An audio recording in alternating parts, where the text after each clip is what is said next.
శ్రీకృష్ణ పరబ్రహ్మణే నమః.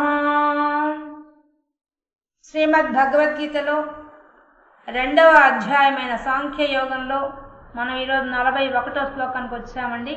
41వ శ్లోకం చెప్పే వాళ్ళ పేరు, ఊరి పేరు పెద్దగా చెప్పండి. మమత, అనంతపూర్. మమత గారు సిద్ధంగా ఉన్నారా? సిద్ధం మేడం. వ్యవసాయాత్మిక బుద్ధి, వ్యవసాయాత్మిక బుద్ధి, ఏకేహ కురు నందన, రేకేహ కురు నందన, బహుశాఖాహ్యనంతాశ్చ, బహుశాఖాహ్యనంతాశ్చ, బుద్ధయో వ్యవసాయినాం. బుద్ధయో వ్యవసాయినాం. వ్యవసాయాత్మిక బుద్ధి, వ్యవసాయాత్మిక బుద్ధి, ఏకేహ కురు నందన, ఏకేహ కురు నందన, బహుశాఖాహ్యనంతాశ్చ, బహుశాఖాహ్యనంతాశ్చ, బుద్ధయో వ్యవసాయినాం. బుద్ధయో వ్యవసాయినాం. వ్యవసాయాత్మిక బుద్ధి,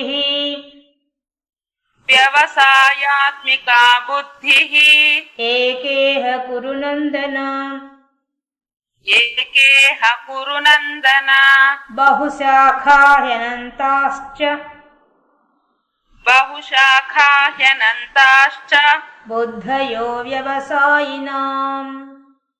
బుద్ధయో వ్యవసాయినాం. మమత గారు మ్యూట్ చేసుకోండి.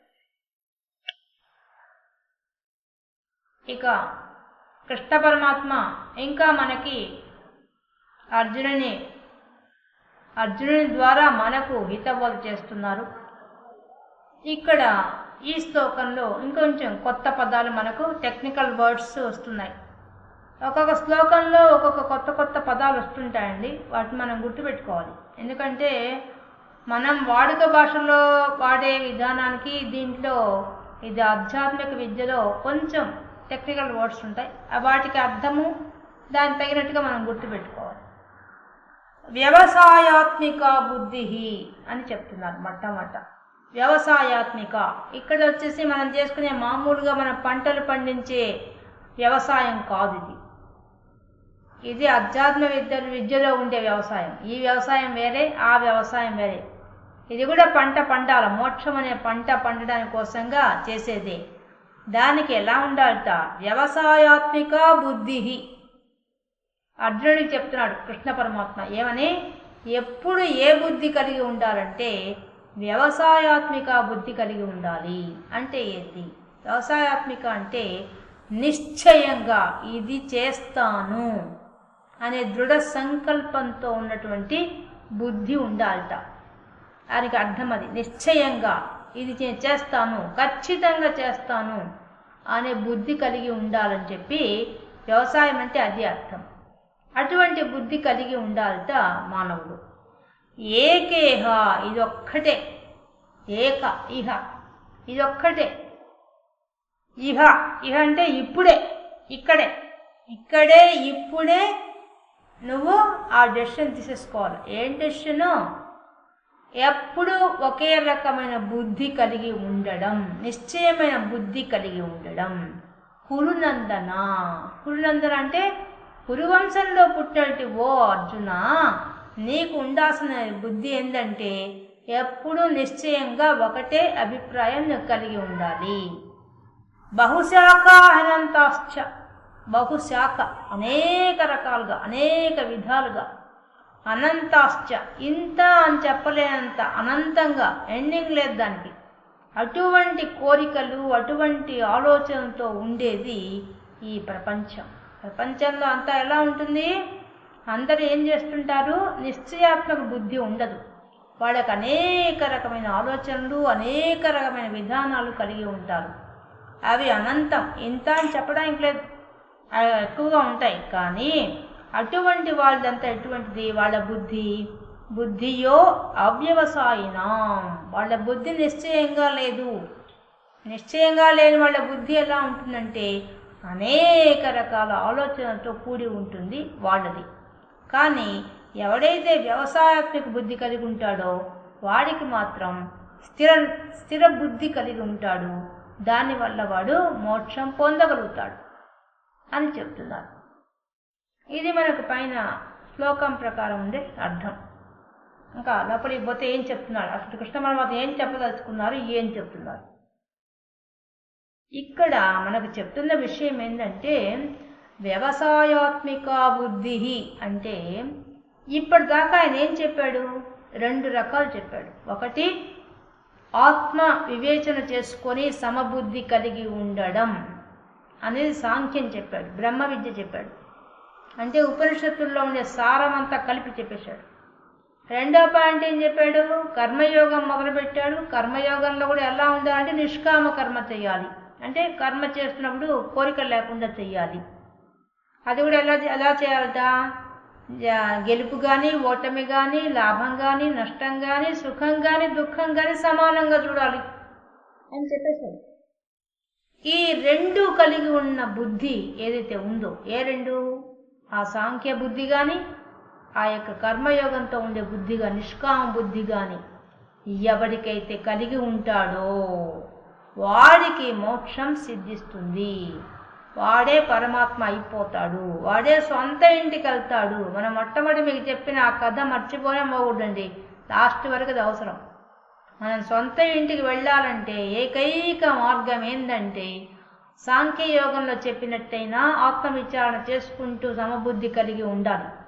లేదు చేయలేము, మేము ప్రపంచంలో ఉన్నాం, ప్రపంచ విషయాలతో ఉన్నాం, పొద్దున్న లేచి మేము అన్ని పనులు చేయాలండి, అవంతా మీరు చెప్పే మాకు సాధ్యం కాదు అంటే చెయ్యండి పనులు, కానీ ఆ పనుల మీద కోరిక కలిగి ఉండవద్దు, నిష్కామ కర్మ కలిగి ఉండండి. కోరిక లేకపోవడం నిష్కామం అంటారు, ఇది గుర్తుపెట్టుకోవాలి. కోరికతో ఉంటే సకాం. ఈ 2 ఎవరైతే రెండింటిలో ఏదో ఒకటైనా సరే, ఏదో ఒకటైనా సరే ఖచ్చితంగా వ్యవసాయాత్మిక బుద్ధి ఖచ్చితంగా ఆచరించాలి. ఆచరిస్తేనే నువ్వు తరిస్తావు. మళ్ళీ కురునందన అని ఉపయోగించాడు. పదాలు చూడండి ఎలా సెలెక్ట్ చేస్తాడో. కురువంశంలో పుట్టినవాడా అని పిలిచాడు అర్జునుడిని. ఎందుకు? కురువంశంలో రాజులంతా ఆ స్థితికి వెళ్ళిన వాళ్ళే, వాళ్ళు సాంఖ్యయోగం ప్రకారం వెళ్ళిన వాళ్ళే, కర్మయోగం ప్రకారం వెళ్ళిన వాళ్ళే. ఏదో విధంగా ఇప్పుడు మన కురు మహారాజా కదా, కురుక్షేత్రం జరుగుతోంది. ఆయన కర్మయోగం ప్రకారంగా ఆయన ఎన్నో యజ్ఞ యాగాది క్రతువులు చేస్తే కదా ఇంద్రుడు వచ్చి అడిగాడు, నువ్వు ఎందుకు చేస్తున్నావంటే నాకేం అక్కర్లేదు, ఈ భూమి మీద ఉండే ఈ భూమిలో ఎవరైతే ఏ పని చేసినా అది అత్యంత లాభాన్ని కూర్చాలి, మోక్షం అని కూడా ఇవ్వాలని చెప్పాడు ఆయన. అందుకే కదా వాళ్ళు అక్కడ యుద్ధం చేస్తున్నారు. అంటే కర్మయోగాన్ని సక్రమంగా ఆచరించిన వాడు కురు మహారాజు.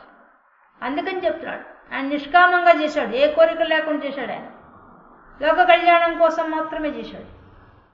అలాగా చెయ్యాలి పనులు అని చెప్పడానికి చెప్తున్నాడు. అర్జున, నీ వంశంలో వాళ్ళంతా ఇటువంటి దారిలో వెళ్ళి వాళ్ళు తరించిపోయారు. కాబట్టి నువ్వు కూడా ఆ వ్యవసాయాత్మిక బుద్ధి కలిగి ఉండాలి. అది ఎప్పుడు? ఇప్పుడే, ఇక్కడే, లేట్ చేయొద్దు. అయితే నేను చెప్పేసి నిదానంగా చేస్తాను అనుకుంటావేమో, కానీ పుణ్యకాలం అయిపోతుంది. ఈ క్షణం చాలా విలువైంది. కాబట్టి ఇప్పటి నుంచే ప్రాక్టీస్ చేయి, నిశ్చయంగా ఉండే బుద్ధిని నువ్వు ప్రాక్టీస్ చేయి అని మొదటి వాక్యంలో చెప్పేశాడు. రెండో వాక్యానికి వచ్చాక ఏం చెప్పాడు? ఎవరైతే ఈ సకామ కర్మలు అంటే నిష్కామం లేకుండా, సకామం అంటే కోరికలతో పనులు చేస్తూ ఉంటారో అటువంటి వాళ్ళ పరిస్థితి ఎలా ఉంటుందని చెప్తున్నాడు. అవ్యవసాయినాం బుద్ధి, అటువంటి బుద్ధి గల వాళ్ళు అంటే వ్యవసాయ నిశ్చయమైన బుద్ధి లేని వాళ్ళంతా ఏం చేస్తుంటారు? బహుశాఖాహంతాశ్చ, వాళ్ళు ఒక రకమైన ఆలోచన కాదు వాళ్ళది, ఒక రకమైన పద్ధతి కాదు, అనేక రకాలు శాఖలు అంటే కొమ్మలు, ఒక చెట్టు కొమ్మలు వచ్చినట్టుగా వాళ్లకు అనేక రకాలైన ఆలోచనలు, అనేక రకమైన పద్ధతులు, అనేక రకాల ఉపాసనలు చేసుకుంటూ అది అనంత, దానికి ఎండింగ్ లేదు. కర్మలు చేసుకుంటూ పోతుంటారు అంతే. పుట్టాము కర్మ చేయాలి చేస్తున్నారు అంతే, అక్కడే ఆగిపోతారు. కానీ ఆ కర్మల్లోనే మనం మోక్షం పొందే మార్గం ఉంది అనే విషయం వాళ్ళకి కనీసం తెలియదు.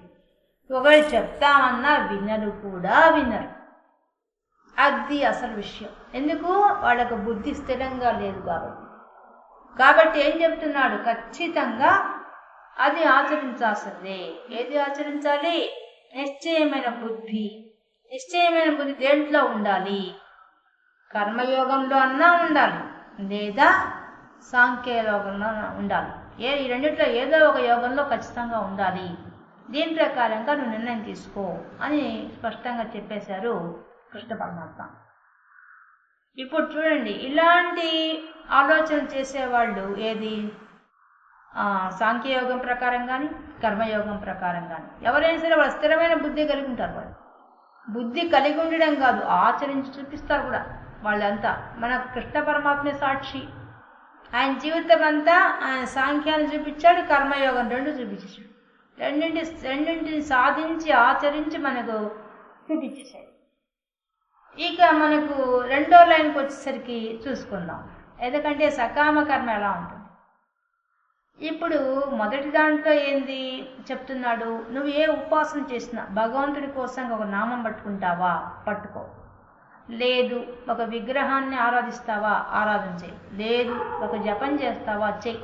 లేదు ఒక మంత్ర జపం చేస్తావా, లేదా అనుష్ఠానం చేస్తావా, ఏ విధంగానే సరే, ఏదో ఒక శ్రీచక్రం ఆరాధిస్తావా, ఏదైనా సరే నిశ్చయంగా చెయ్యి. అది ఎందుకు చేయాలా? అది ఖచ్చితంగా మోక్షాన్ని ఇవ్వాలి. అలా చేయమంటున్నాడు. అదే అర్జునుడు చెప్తున్న విషయం, మనకు చెప్తున్నాడు. అర్జునుడి ద్వారా మనకు చెప్తున్నాడు. ఈ రెండు పద్ధతుల్లో కర్మయోగం ప్రకారం వెళ్తే స్వధర్మాన్ని ఆచరించాలి. ఆ స్వధర్మం కూడా ఎలా ఉండాలట? నిశ్చయంగా చెయ్యాలయ్యా.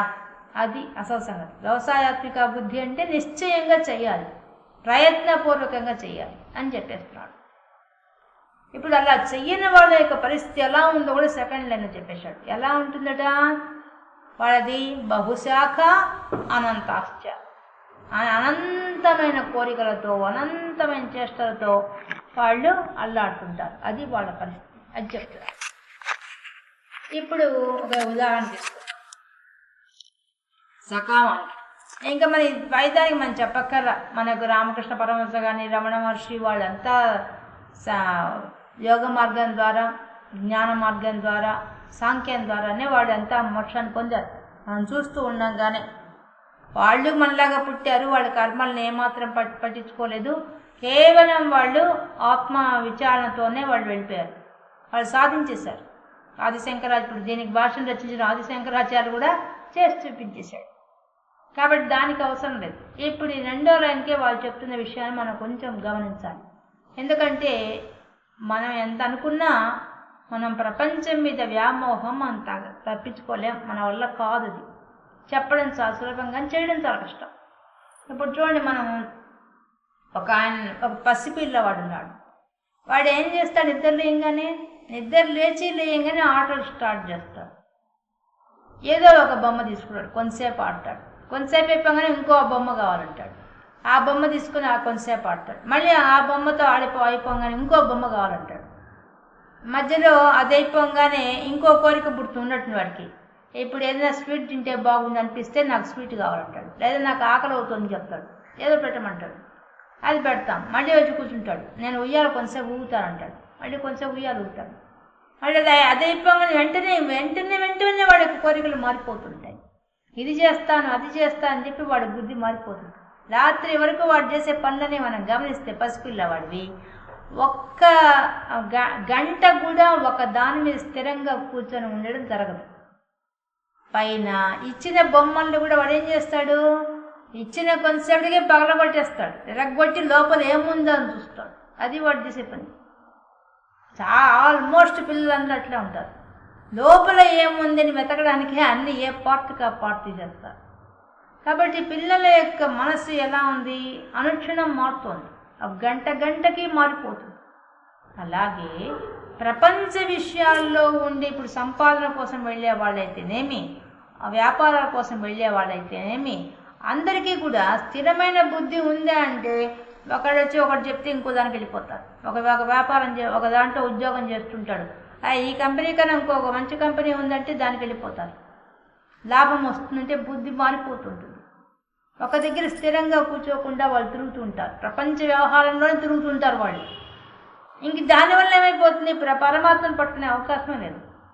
టైం ఎక్కడుంది వాళ్ళకి, పొద్దున్నే ఇదే ఆలోచన. కాబట్టి దానికి వాళ్ళకి కష్టం. వాళ్ళకి ఎంతసేపటికి దీని మీదే చేసే వల్ల ఏమవుతుంది, మళ్ళీ నువ్వు కర్మబంధం ముందు చెప్పేసాడు ప్రహాస్యసి, నువ్వు వదలకుండా ఉంటే పుట్టడం చావడం అనే దాంట్లో తిరుగుతూ ఉండాల్సిందే మనిషి. తప్పదు, తప్పించుకోలేడు. ఈ తప్పించుకునే మార్గాన్ని ఇప్పుడు చెప్తున్నాడు ఆయన. నువ్వు కర్మలు చేస్తూ కూడా తప్పించుకోవచ్చు అనే విషయాన్ని మనకు భగవద్గీత చెప్తాను. నువ్వు పనులు చేస్తూ కూడా భగవంతుడి మీదే దృష్టి పెడితే అది నువ్వు సాధించవచ్చు. మనకు రామకృష్ణ పరమహంస గారు అయితే బాగా చెప్తాడు. ఏం చెప్తాడు, నువ్వు నీ చుట్టూ నువ్వు తిరుగుతూ ఉండడం కన్నా ఒక గుంజను పట్టుకొని తిరుగు, హాయిగా ఉంటుంది చెప్తాడు. ఎందువల్ల కళ్ళు తిరగదు, నీకు ఆధారం దొరికిందిగా. భగవంతుడిన వాడు గుంజలాగా నీకు ఆధారంగా దొరికితే నువ్వు ప్రపంచ వ్యవహారం తిరుగుతూ ఉండు, ఆ గుంజని చెయ్యి మాత్రం తీబాక. అప్పుడేమైపోతుంది, వ్యవహారం జరుగుతుంటుంది, ఆ గుంజ అట్టే నీకు స్థిరంగా ఉంటుంది, నువ్వు స్థిరంగా తిరుగుతావు అని ఆయన చెప్తాడు. అంటే ప్రపంచ వ్యవహారాలనే అట్ట తిరగాలి, అట్ట చేసుకోవాలని మనకు సలహా ఇస్తాడు ఆయన. అంటే మనం పొద్దున్నే చేంజ్ చేస్తాం, ప్రపంచ విషయాల్లోనే ఉంటాం కాబట్టి. ఎందువల్ల ప్రపంచం అంత వ్యామోహాన్ని కలిగిస్తుంది కాబట్టి, అంత మాయతో ఉంటుంది కాబట్టి, ప్రతిదీ అట్రాక్ట్ చేస్తుంది. చూసిన వస్తువుల్లా కొనాలనిపిస్తుంది, చూసిందంతా ఎంజాయ్ చేయాలనిపిస్తుంది. ప్రపంచంలో ఎన్ని అట్రాక్షన్స్ కావాలంటే అన్ని అట్రాక్షన్స్ ఉన్నాయి కాబట్టి, అందుకనే బహుశాఖ అనంతాశ్చ, వాటికి ఎండింగ్ లేదు, వస్తూనే ఉంటాయి ఆ కోరికలు. చూడండి, వయసు పిల్లకాయలు చూడండి, వాడు యుక్త వయసు వచ్చిన వాళ్ళకి నిజంగా ఆ వయసులోనే అన్నీ సాధించుకోవాలి వాళ్ళు నిజానికి. ఎందుకంటే ఆ వయసు దాటితే చేయలేరు, శక్తి సరిపోదు. ఆ వయసులోనే వాళ్ళు సంసార బాధ్యత తీసుకోవాలి, ఆ వయసులోనే పిల్లల్ని కనాలి, ఆ వయసులోనే అన్నీ చేయాలి. దాంతోపాటు కూడా మోక్షానికి కూడా అప్పుడే ప్రయత్నం చేయాలి. కానీ పిల్లలు ఎక్కడ అయిపోతారు, కేవలం సంసార బాధ్యత, ఉద్యోగ బాధ్యత దగ్గర అయిపోతారు. అంటే ప్రపంచ విషయాల చుట్టూ బ్రహ్మాండంగా పనిచేస్తారు, పరమాత్మ దగ్గరకు వచ్చేసరికి పక్క పట్టేస్తారు. ఎందుకు పక్కన పెట్టేస్తున్నారు, మళ్ళీ జన్మెత్తుతారు. అది ఆ కర్మలో ఇరుక్కుపోతున్నారని నేను చెప్పడం. భగవంతుడు చెప్పే విషయం ఏంటంటే, కర్మల్లోనే తిరుగుతూ ఉన్నారు, మీరు మళ్ళీ జన్మ ఎత్తుండాల్సింది. ఆ కర్మలోంచి బయటపడే మార్గాన్ని నేను చెప్తున్నాను.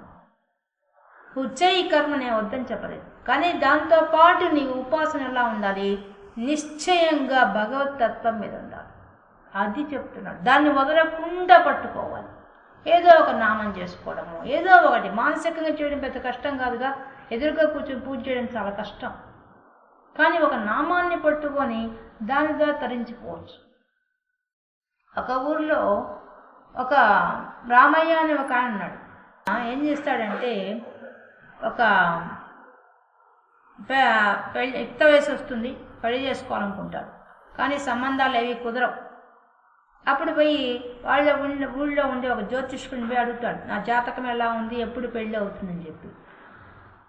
జాతకం ప్రకారం లెక్కలు వేసి త్వరలో కుదురుతుంది, కానీ నీకు కొంచెం దోషం ఉంది, నువ్వు ఆ పూజలు చేయాలా ఈ పూజలు చేయాలని చెప్తాడు. అప్పుడు ఆయన కూర్చొని 40 రోజులు నిష్టగా పూజలు చేస్తే పెళ్ళి అవుతుందని చెప్తాడు. అప్పుడే ఆ ఊళ్ళోనే, ఆ గ్రామంలోనే, ఆ ఊరి చివర ఒక కుటీరంలో ఒక సాధువు నివసిస్తుంటాడు. ఈయన ఆ సాధువు దగ్గర కూడా పోతాడు. పోయినప్పుడు ఆ సాధువు ఏం చెప్తాడంటే, కర్మ సిద్ధాంతం ప్రకారం నీకు పిల్లలు పుట్టాల్సిన రాత ఉంటే పుడతారు, నీకు నేను బ్రహ్మజ్ఞానాన్ని బోధిస్తాను, ఇది ముందు తెలుసుకోవాల్సింది, యుక్త వయసులో తెలుసుకుంటే నువ్వు బాగుపడతావు అని చెప్తాడు. కానీ అతను, ఇప్పుడు కాదు స్వామి, నాకు ఇప్పటికే ఆ జ్యోతిష్కులు చెప్పిన దాని ప్రకారంగా నేను ఉపాసన చేయాల్సిన చాలా ఉంది, 40 రోజులు చేయాలి, నేను ఇప్పుడు వినే ఓపిక లేదు నాకు అని వెళ్ళిపోతాడు. వెళ్ళిపోయేసేసి మళ్ళీ ఆయన వాళ్ళు చెప్పిన 40 రోజుల యొక్క దీక్ష తీసుకుంటాడు. తర్వాత పెళ్లి కుదురుతుంది, పెళ్ళి అవుతుంది. పెళ్ళి అయిన దగ్గర నుంచి ఆయన వ్యాపారం చేస్తుంటాడు, వ్యాపారంలో సమస్యలు, ఇంట్లో మళ్ళీ పెళ్ళి అయిన దగ్గర నుంచి మళ్ళీ పిల్లలు పుట్టడం, వీటి గురించి సమస్యలు మొదలవుతాయి. బాధ్యత పెరిగిపోతుంది, బయట బాధ్యత పెరుగుతుంది, ఇంట్లో బాధ్యత కూడా పెరిగిపోతుంది. ఇంటికి పోయే వాళ్ళు జాస్తి అయిపోతారు. భార్య తట్టు వాళ్ళంతా వస్తూ పోతూ ఉండడం, తన తట్టు వాళ్ళంతా వస్తూ పోతూ ఉండడం, అన్ని బాధ్యతలు పెరిగిపోతాయి. ఇంట్లో సరిగ్గా సమయానికి డబ్బులు అందించాలి, ప్రతి వస్తువు తెచ్చి పెట్టాలి, ఇన్ని బాధ్యతలు ఒక్కసారి ఉక్కిరి బిక్కిరి అయిపోతాడు. అయినా కూడా చేస్తున్నాడు, సమర్థవంతంగా చేస్తున్నాడు. చేస్తూ మళ్ళీ ఒకరోజు సాధువు కనిపిస్తాడు, దారిలో కనిపిస్తాడు. ఆ సాధువు అడుగుతాడు, ఇప్పటికైనా నేను పిలుస్తున్నాను కదా, రా నీకు నేను బోధ చేస్తాను బ్రహ్మజ్ఞానాన్ని అంటాడు. ఇప్పుడెక్కడ స్వామి, అస్సలు నాకు తీరికే లేదు. ఇప్పుడు నేను ఎన్ని పనులతో ఉన్నాననుకుంటున్నారు. ఒక పక్క వ్యాపారం చూసుకోవాలా, ఒక పక్క ఇంటి పని చూసుకోవాలా, ఇంకో పక్క పిల్లకాయలను చూసుకోవాలా, ఒక పక్క భార్యను చూసుకోవాలా. అబ్బా అబ్బా నాకు పనులు విపరీతం అయిపోయినాయి స్వామి. ఇప్పుడు మాత్రం నేను వినడానికి నాకు ఓపిక లేదు, నాకు శక్తి లేదని చెప్తాడు. ఆయన వదిలేస్తాడు. మళ్ళీ ఇంకొన్ని రోజులకి పిల్లలు పెద్దవాళ్ళు అవుతున్నారు, ఇంకొంచెం బాధ్యత పెరిగిపోయింది. వాళ్ళ చదువుల కోసంగా ఆయన ఇంకొంచెం వ్యాపారం పెంచుకోవచ్చింది, సంపాదన పెరిగే మార్గాలు ఎత్తుక్కోవచ్చింది. ఇంకా పెరిగిపోయింది. ఇంకో సంవత్సరం తర్వాత మళ్ళీ ఆ సాధువు కనిపించి ఆయన మళ్ళీ అడుగుతాడు, నీకు నేను బ్రహ్మజ్ఞానం బోధిస్తాను అంటాడు. లేదు స్వామి, ఇప్పుడు ఇంకా బాధ్యత పెరిగిపోయింది నాకు. పిల్లలు ఎక్కువ వచ్చేసరికి వాళ్ళ చదువుల కోసంగా నేను వ్యాపారం విపరీతంగా పెంచేశాను. ఇప్పుడు అసలు రాత్రిపూట నాకు పడుకోవడానికి కానీ టైంలో ఉండడం లేదు. రాత్రి పడుకున్నా, కూర్చున్నా, నీచున్నా నాకు పొద్దుస్తం ఈ వ్యాపార దృష్టి అయిపోయింది. నా వల్ల కావడం, పిల్లకాయలు కూడా నేను సరిగ్గా చూసుకోవడం లేదు, నా భార్య చూసుకుంటున్నది, ఇంటికి పోవడం కూడా తక్కువైపోయింది అసలు అని చెప్తాడు. సరే అంటాడు. కొన్నాళ్ళకి వాళ్ళు పెద్ద చదువులకు వచ్చేస్తారు. ఇంకా చదువులకు వచ్చేసరికి ఇంకా బాధ్యత పెరిగిపోతుంది. వాళ్ళకన్నీ సమకూర్చడం, వాళ్ళు వేరే ఊళ్ళో చదివించడం, ఇవన్నీ కూడా పెరిగిపోతాయి. వాళ్ళ కోసంగా తిరగడం అంతా తిప్పట అంతా పెరిగిపోతుంది. భార్యాభర్త ఇద్దరు పోయేసే పిల్లకాయలకు హాస్టల్ చూడడం, హాస్టల్లో అన్ని వసతులు చూడడం, ఇవన్నీ పెరిగిపోతుంది.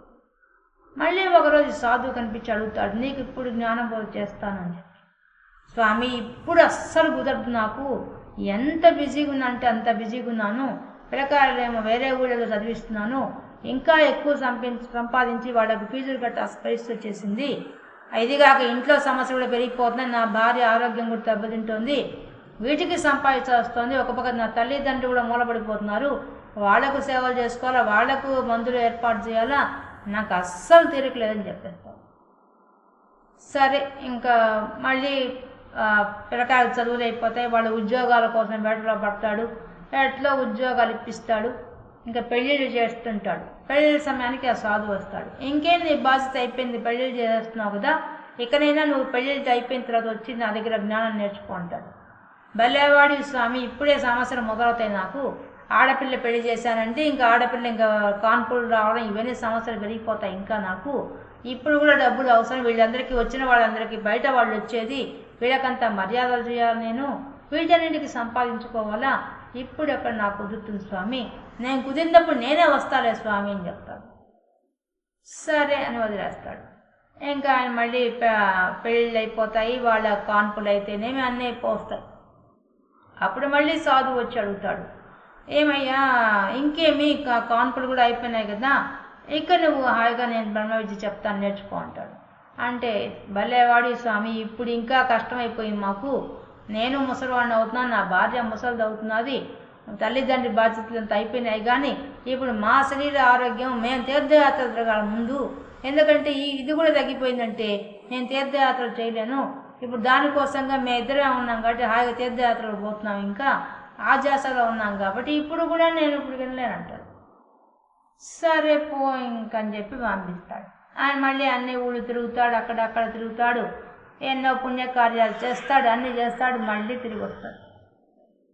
తిరిగి వచ్చిన తర్వాత సాధువు అడుగుతాడు, ఇప్పుడైనా కనీసం నువ్వు చేయొచ్చు కదా అంటాడు, వినొచ్చు కదా అంటాడు. ఎక్కడ స్వామి, ఇప్పుడు నా కొడుకులకి నా వ్యాపారం అంతా అప్పచెప్పాలా, వాళ్ళకి ఎలా చేయాలో తెలియదు అసలు, వాళ్ళకన్నీ నేర్పించాలి దగ్గరుండి. నేను ఇప్పుడు ఆ కార్యక్రమంలో పడ్డాను. నేను ఇప్పుడు అవన్నీ నేర్పించి కానీ నేను ఇంకా వాళ్ళకు దారి చూపించాలి కదా. వాళ్ళకి ఎట్లా, నేనంటే కష్టపడి పైకి వచ్చాను, నా కష్టం అంతా వాళ్ళకెందుకు, నా విషయాలంతా వాళ్ళకి నేర్పించి వాళ్ళకు దారికి వచ్చిన తర్వాత అప్పుడే వస్తాను నేను వినడానికి అంటాడు. సరే నీ ఇష్టం అంటాడు. తర్వాత పిల్లకాయలను కూర్చోబెట్టి ఆ వ్యాపార మెడుగులను నేర్పించి ఆ వ్యాపారం అంతా అప్పచెప్పేసేసి ఆయన ఉంటాడు. అప్పుడు వచ్చి మళ్ళీ ఈ సాధువు అడుగుతాడు, ఇప్పుడైనా వచ్చి బ్రహ్మజ్ఞానం చెప్తాను విను అంటాడు. అప్పుడు అతను నుండి, ఏంది స్వామి, ఇప్పుడు ఉదయం లేచి నా భార్య ఎన్ని పూజలు పెట్టిందనుకున్నారు నాకు, ఎప్పుడు ఖాళీగా ఉన్నానని చెప్పి ఉదయం లేచి నాకు అష్టోత్తరాలతో మొదలుపెట్టి సహస్రనామాలతో మొదలుపెట్టి ఓ అమ్మ ఎన్ని పూజలు, ఇవి కాక మేము గుళ్ళకు పోయి సేవలు చేస్తున్నాం, ఇవంతా అయ్యేసరికి రాత్రి పొద్దుపోతున్నది మాకు, ఉదయము రాత్రి మాకు ఇదే పని సరిపోతుంది, ఇప్పుడు ఎక్కడింటాను స్వామి బ్రహ్మజ్ఞానాన్ని అంటాడు. ఇంకో సంవత్సరం ఖచ్చితంగా వస్తాను స్వామి, ఈ సంవత్సరంతో ఇవన్నీ ఆపేసి నేను అప్పుడు వచ్చి వింటానంటాడు. సరే అప్పుడైనా వచ్చి విను అని చెప్పేసి వెళ్ళిపోతాడు. సంవత్సరం అయిపోతుంది, అతడు రాడు. అప్పుడు ఈ సాధువే వాళ్ళ ఇంటికి వెళ్తాడు. వెళ్ళేసరికి కొడుకులు ఉంటారు, అతను కనిపించడు. మీ తండ్రి ఏడిని అడుగుతాడట. ఇంకెక్కడ మా తండ్రి ఆయన చనిపోయినాడండి అని చెప్తాడు. అప్పుడు ఆ సాధువుకు దివ్య దృష్టి ఉంటుంది.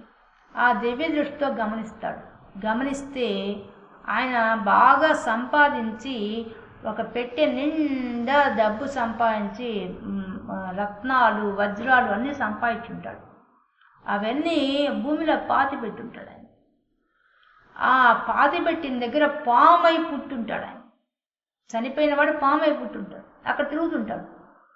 అప్పుడు ఆ సాధువు గమనిస్తాడు, ఒరే ఒరే ఒరే ఒరే బ్రహ్మజ్ఞానం చెప్తా రారా అంటే ఇన్ని రోజులు రాకుండా ఎటువంటి పాప జన్మకి వెళ్ళిపోయాడని చెప్పేసి ఈయన వెళ్ళి తన దగ్గర ఉండే మంత్రజలాన్ని ఆ పాము మీద చల్లుతాడు. అప్పుడు ఆయనకు మాటలు వస్తాయి. ఆయన పెద్దగా ఏడుస్తాడు, స్వామి నువ్వు ఎన్నిసార్లు పిలిచావు నాకు బ్రహ్మజ్ఞానం చెప్తా అని, కానీ ఒక్కరోజు కూడా నేను అంగీకరించలేదు. నా పుణ్యకాలం అంతా నేను వ్యర్థం చేసుకున్నాను ప్రపంచ విషయాల్లో పడి. ఇప్పుడు నాకు ఈ జ్ఞానం తెలియకముందువల్ల నేను ఇటువంటి జన్మ ఎత్తాను. నేను ఇప్పుడు తెలుసుకుందామంటే నా శరీరం దానికి పనికిరాదు. ఎంత పాపం చేసుకున్నాను నేను, ఎంత ఆశ, డబ్బు మీద ఆశతో డబ్బు కోసం పరిగెత్తి ఆ డబ్బే సంపాదించి ధ్యేయంగా బతికేసరికి ఆ డబ్బు కిందే కూర్చొని కాపలా కాచుకునే పాము బతుకొచ్చింది నా బతుకు అని చెప్పి ఏడుస్తాడు. అప్పుడు ఆయన సరేలే నీకు వచ్చే జన్మ నా మంచిది రావాలని నేను కోరుకుంటున్నాను, నా ఆశీర్వాదంతో నీకు మంచి జన్మ వస్తుందని చెప్పేసి వెళ్ళిపోతాడు. తర్వాత కొన్ని రోజులకి ఒక సంవత్సరం తర్వాత మళ్ళీ ఆ ఇంటికి వస్తాడు. ఆయన వచ్చేసరికి ఆ ఇంట్లోనే ఆయన ఒక ఆవుగా పుట్టుంటాడు.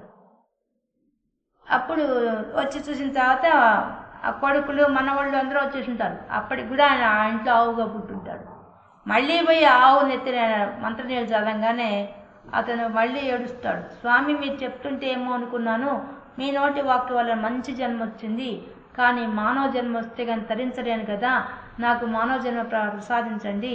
నేను మంచి వినాలన్నా అర్థం చేసుకోవాలన్నా మనసు ఉండాలన్నా అన్నిటికీ సాధనము శరీరం కదా, ఆ శరీరాన్ని పోగొట్టుకున్నాను నేను. ఇప్పుడు నాకు మానవ జన్మ ఎత్తే తప్ప మోక్షం రాదు. ఇప్పుడు నాకు తెలివి వచ్చింది, నాకు దయచేసి మానవ జన్మ ఇప్పించండి అంటాడు. అప్పుడు నువ్వు ఎన్ని జన్మలు ఉండాలనే విషయం నేను నిర్ణయించేది కాదది. ఉత్తమ జన్మ అంటే ఇప్పించగలిగాం కానీ నా తపశక్తితో మానవ జన్మ రావడం అంటే అది అసాధ్యమైన విషయము. కానీ నా తపశక్తితో ప్రయత్నం చేస్తాను, వస్తుందో లేదో చెప్పలేను నేను, అది భగవంతుని నిర్ణయం. నువ్వు ఎన్ని కార్యక్రమాలు చేశావో, ఎంతెంత మోసాలు చేశావో వ్యాపారంలో మాకు తెలియదు. దానికి తగిన శిక్షగా నీకు జన్మలు వస్తుంటాయి. నువ్వు కల్తీ చేసిన జన్మున్నా లేదా అధర్మంగా ప్రవర్తించున్నా వాటికి తగిన జన్మలు నీకు వస్తూ ఉంటాయి. కానీ ఇప్పుడైనా ఈ ఆవు జన్మ చాలా ఉత్తమమైంది, నీకు వచ్చే జ్ఞానం ఉంటుంది. ఈ ధర్మాత్మలైన వాళ్ళకి నీ పాలు ఇవ్వు, ఆ గుడికి వెళ్ళి ప్రదర్శన చెయ్యి, ఏమో భగవంతుడు దయ కలిగితే నువ్వు మానవ జన్మ ఎత్తావేమో, ప్రయత్నించు అని చెప్పి ఆయనకు వాక్కు తీసేస్తాడు. మళ్ళీ యథాప్రకారంగా అతడు అయిపోతాడు. ఇది మనకు ఈ కథ ద్వారా మనకు తెలుస్తోంది. మానవ జన్మ వచ్చిన తర్వాత ఈ శరీరం ఉండంగానే మనం కానీ మనం ఇప్పుడు చెప్పారు చూడండి, బహుశాఖ అనంతాశ్చ, ఎన్ని రకాలు అతను ఉపాసన చేశాడు. ఎవరేం చెప్తే ఆ పూజలు చేశాడు, ఎన్నో చేశాడు, కానీ నిశ్చయంగా ఒకదాన్ని పట్టుకోలేదు, పరమాత్మను పట్టుకోలేదు. ఎవరేం చెప్తే అవన్నీ కూడా దేనికోసం వాడుకున్నాడు, ఆ ఉపాసనలన్నీ తన స్వార్థం కోసమే వాడుకున్నాడు. అంటే ప్రపంచంలో ఉండే తన అభివృద్ధి కోసం మాత్రమే ఆ ఉపాసనలను చేశాడు. కానీ మళ్ళీ జన్మ రాకుండా ఉండే ఉపాసన చేయలేదు. అది చెప్పడానికి కోసమే ఆయన అన్నిసార్లు పిలిచాడు. ఎందుకంటే ఇతనికి ఆ శక్తి ఉందన్నమాట, గ్రహించే శక్తి ఉంది బ్రహ్మజ్ఞానాన్ని. అందుకే ఆ సాధువు వెంటపడ్డాడు. కానీ అతడు నిర్లక్ష్యం చేశాడు. ఏదైతే మోక్షాన్ని ఇస్తుందో అటువంటి దాన్ని కోరుకోకుండా కేవలం తాత్కాలికంగా సుఖమిచ్చేవి, ప్రపంచ విషయాలు సుఖమిచ్చే అన్ని ఉపాసన చేశాడు, అన్ని స్తోత్రాలు చదివాడు, పారాయణ చేశాడు, అన్ని చేశాడు, ధర్మకార్యాలు చేశాడు, దానాలు చేశాడు, తీర్థయాత్రలు చేశాడు, అన్ని చేశాడు. కానీ అసలుదైంది మోక్ష మార్గాన్ని పనికొచ్చి దాన్ని మాత్రం చేయలేదు, నిశ్చయాత్మకంగా చేయాల్సిన పని మాత్రం చేయలేదు.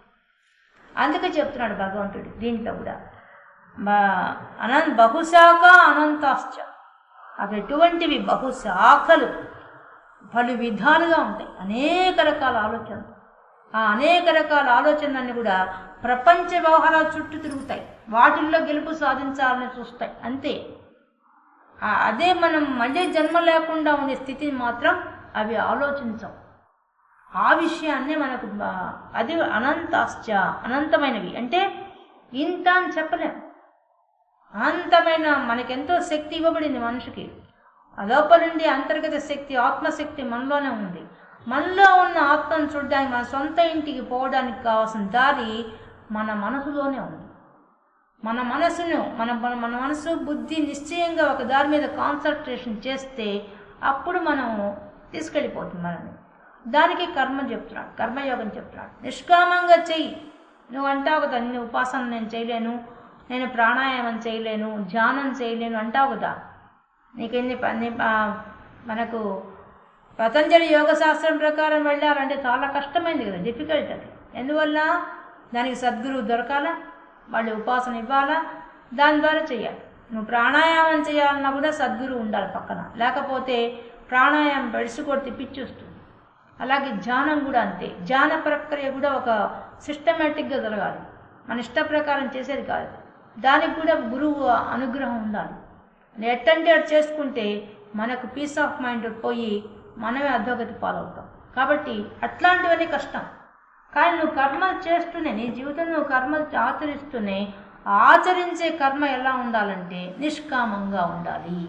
అది ఆయన చెప్తున్నాడు. నిష్కామంగా అంటే కోరిక లేకుండా. కోరిక లేకుండా అంటే ముందే చెప్పేశాడు ఎలా ఉండాలంటే, జయం వచ్చినా గెలుపు వచ్చినా ఓటమి వచ్చినా సమానంగా తీసుకో. ఒకదానికి గెలిచామని చెప్పి పొంగిపోకు, ఓడిపోయామని చెప్పి దిగులు పడకు. అలాగే లాభం వచ్చినప్పుడు సంతోషం ఎగిరి గంతే ఇవ్వక, నష్టం వచ్చినా ఎగిరి గంతే ఇవ్వక. అలాగే సుఖం వచ్చినా సుఖం వచ్చినా ఎగిరి గంతే ఇవ్వక, దుఃఖం వచ్చినా కుంగిపోవాక. ఇదే సమబుద్ధి, ఇదే నిష్కామం అంటే. ఇది చేసినట్లయితే నువ్వు నీ కాలం అంతా ఆనందంగా గడిచిపోతుంది. నీకెంత సమస్య వచ్చినా కూడా భగవంతుడు చెప్పాడు ఈ మాట అని గుర్తొస్తుంది. కాబట్టి ఆటోమేటిక్గా నీకు సంతోషం వచ్చేస్తుంది, ఆనందం వచ్చేస్తుంది. తర్వాత కోరికలు లేకుండా చేసే పరిస్థితికి చిన్న చిన్నగా అలవాటు చేసుకుంటాం, ఒక్కరోజు చేయలేము, అది సాధ్యం కాదు. నిదానంగా భగవంతుడు చెప్పాడు ఇలాగే చేయాలి రోజు గమనించుకుంటుంటే కొద్ది కొద్దిగా మార్పు. ఒక్కసారిగా అంతా మార్పు రావడం జరగదు, మనలో అంత ప్రేరణ కలగదు కూడా.